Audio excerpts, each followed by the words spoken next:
السلام علیکم ورحمۃ اللہ وبرکاتہ۔ انشاءاللہ اس ویڈیو میں 19 رمضان کا وظیفہ سیکھیں گے۔ شروع کرتے ہیں۔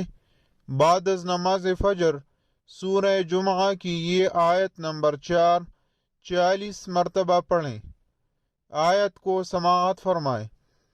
ذَلِكَ فَضْلُ اللَّهِ يُؤْتِيهِ مَن يَشَاءُ واللہ ذو الفضل العظیم۔ فائدہ: اس آیت کو پڑھنے والا اللہ تعالیٰ کے فضل و کرم سے زندگی بھر مالا مال رہے گا۔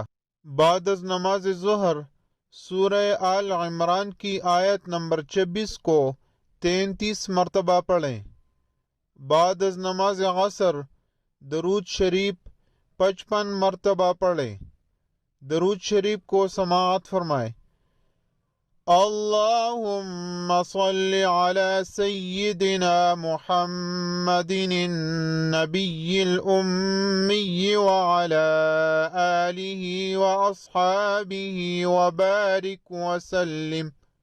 فائدہ: اس درود پاک کو پڑھنے والے کے 80 سال کے گناہ معاف اور 80,000 نیکیاں اس کے لیے لکھی جاتی ہیں۔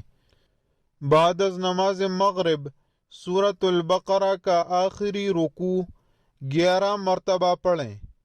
بعد از نماز عشاء صلاۃ التسبیح 4 رکعت نفل 1 مرتبہ پڑھیں۔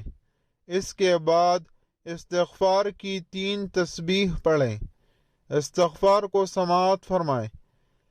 استغفر اللہ الذی لا الہ الا هو الحی القیوم واتوب الیہ۔ اس ویڈیو میں اتنا ہی۔ اللہ حافظ۔